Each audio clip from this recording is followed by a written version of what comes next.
Salve, galera! Muito boa noite! Caramba, cara, porra, eu tô arrependido de ter comprado esse telefone novo, porque eu tô conseguindo ficar ainda mais feio, né? Que ele mostra mais os detalhes, a câmera é melhor. Mas enfim, rapaziada, começa mais um vídeo aqui do canal Brownie Fogo, né? Opa, fui puxar aqui, até centralizou melhor a imagem. Bom, gente, David Ancelotti se mantém prestigiado, né, no cargo de técnico do Botafogo. A gente vai discutir, refletir um pouco sobre essa situação. Terminou mais uma rodada do Campeonato Brasileiro, essa 25ª rodada do Brasileirão. O Botafogo com o número máximo de jogos, mais jogos do que alguns concorrentes, né? Alguns concorrentes, inclusive, que encostaram um pouco mais, beleza? Tivemos a última partida aí que foi boa, né, para o Botafogo, no fim das contas. Boa por enquanto, né? Porque o Ceará é um time que eu acho que, dada a tabela, pode até começar a incomodar ele um pouco mais. De todo modo, melhor cenário era o São Paulo não pontuar hoje. O São Paulo não pontuou. Perdeu dentro de casa no Morumbi por 1-0 para o Ceará, beleza? O que também atesta, é claro que tem o desânimo, né? O time desanimado por conta da eliminação do campeonato na Copa Libertadores, o São Paulo, mas também mostra como o Botafogo foi pouco competitivo, né, cara? Como foi horrível o comportamento na partida contra o São Paulo no Morumbi. De um time que nas últimas 7, 8 partidas o Botafogo só venceu 2 jogos, né? Foi a goleada para cima do Bragantino no Newton Santos e o jogo contra o Atlético Mineiro, vitória com 1 a menos. De lá para cá, eliminação na Copa do Brasil com 2 empates para o Vasco. Derrota, assim, vexatória em termos de comportamento pro São Paulo no Morumbi. Tivemos aí os resultados, né?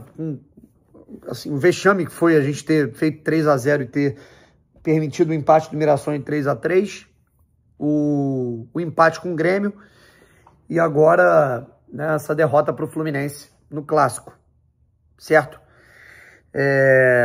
Antes de mais nada, né, cara, vou colocar aqui para você baixar o Arquiba, beleza? Já falei, o Arquiba é uma rede social para você interagir com fãs de arquibancada, frequentadores de estádio, né? Você tem rede social, Instagram, você tem Twitter, tudo mais. O Arquiba é uma rede social de estádio. Você conhece pessoas que vão a jogos do Botafogo, pessoas que vão a jogos da Seleção Brasileira, pessoas que vão a jogos nos arredores do continente, colecionam jogos aí, pô, eu vou para jogos de Libertadores, né? Então isso é muito maneiro. Eu, por exemplo, coleciono estádios aleatórios, né? Um deles eu vou agora em Cabo Verde para ver um jogo, beleza? Então baixa o Arquiba, o link tá aqui na descrição, valeu? Além de você ter todas as informações, né? Pô, esse estádio é perigoso? Não é? Tem bom acesso? Não tem? É tranquilo de comprar ingresso? Né? No próximo jogo do Botafogo eu tô pensando em ir. Como é que eu faço? Como é que é o caminho? Qual o histórico desse estádio? Muito legal o Arquiba para você se informar. Bom, primeiro de tudo a gente tem essa notícia aí que foi dada pelo Globo Esporte, né?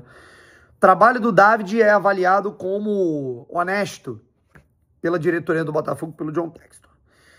Eu não tenho dúvida que há contestações, assim, por parte de jogadores, por parte do próprio staff do Botafogo. Eu não tenho dúvida que se fala das falhas, né? Embora a gente tenha tido muitos desfalques, né? O Botafogo está sofrendo muito com desfalques. Isso não significa que o trabalho já estava desempenhando algo retilíneo, algo linear, algo consistente dentro das 4 fases do jogo. Isso não significa que a gente estava tendo essa consistência quando o time estava inteiro, ou pelo menos perto de estar inteiro, beleza? Demora muito para mexer, assim, são 6 partidas que o Botafogo tem escalações completamente diferentes. Claro que isso tem a ver com desfalques também, precisamos ser justos, mas a falta de critério é algo assustadora. Um jogador que é titular e vai bem, no outro jogo ele fica no banco e nem entra. Não dá para entender. O mais assustador de todos esses casos foi pós-Botafogo e Bragantino. O Botafogo meteu 4-1 em cima do Bragantino. O Jefinho jogou uma barbaridade e o Santiago Rodrigues jogou uma barbaridade. Certo?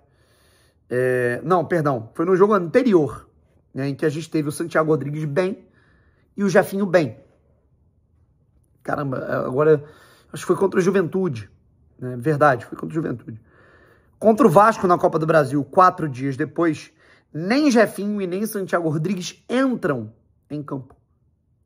Ele morre abraçado com o Arthur e depois ele coloca o Danilo de ponta. Beleza? A mesma coisa, talvez valha... Aí no jogo seguinte o Jefinho e o Santi arrebentam. Né? Montoro, não tinha condição nenhuma de jogo. 3 dias depois arrebenta no jogo contra o Mirassol. Sabe? Então, é muito difícil entender os critérios. Sabe? E eu acho que isso tem a ver com falta de experiência. Tá? Eu acho que tem a ver com falta do tato, né? De lidar com situações ali alarmantes. Né? Porra,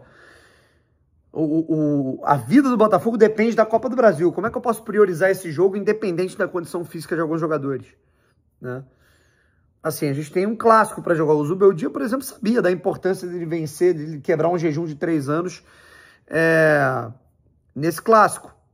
Enfim. E mais preocupante ainda, cara, é porque me arrisco a dizer que um dos motivos pelo qual a gente não tem a troca, por exemplo, de um comando técnico, que eu não sei nem se eu sou favorável, né? Eu acho que o David não era para ter vindo, dado o contexto que a gente nem sabia que era tão grave. O David veio num contexto em que a gente ainda não sabia, né, digamos assim, dessa turbulência nesse nível entre Igor e Textor.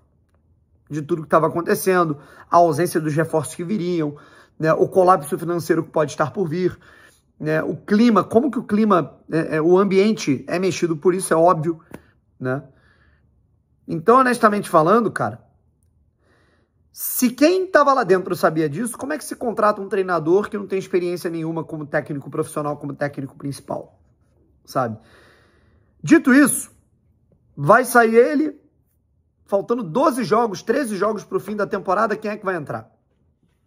Sabe? Que não vá piorar a situação. Porque pode vir um que piora, e aí o pior é, assim, a gente degringolar ainda mais, sabe? De todo modo, um dos motivos que eu acho que não se cogita a possibilidade de tirar o David é a situação do ter um bode expiatório pior. Sabe, eu acho que se o John Textor arrisca nesse momento, com as lesões que se tem, com os problemas que se tem, com o nível do time que se tem, mesmo tendo contratado 700 milhões de reforços, ele sabe que o alvo vira ele. Né?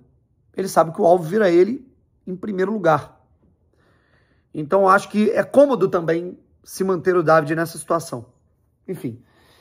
E eu não vejo, assim, eu acho que a gente vai ter situações muito decisivas nas próximas rodadas. Com o futebol que estamos apresentando, e eu me baseio no que vi contra o Grêmio, no que vi contra o Fluminense, no que vi no segundo tempo contra o Mirassol, até no primeiro tempo que o Botafogo sofreu defensivamente, mas os gols ali de contragolpe maquiaram um pouco isso. Sabe, do que estamos vendo. Eu não vejo o Botafogo vencendo o Bahia, quarta-feira, pode acontecer, futebol, do jeito que o Botafogo ganhou o Atlético Mineiro. Eu não vejo o Botafogo ganhando o Internacional do Ramon Dias lá no Beira-Rio. E pós-data FIFA, tudo bem que os jogadores vão descansar, né?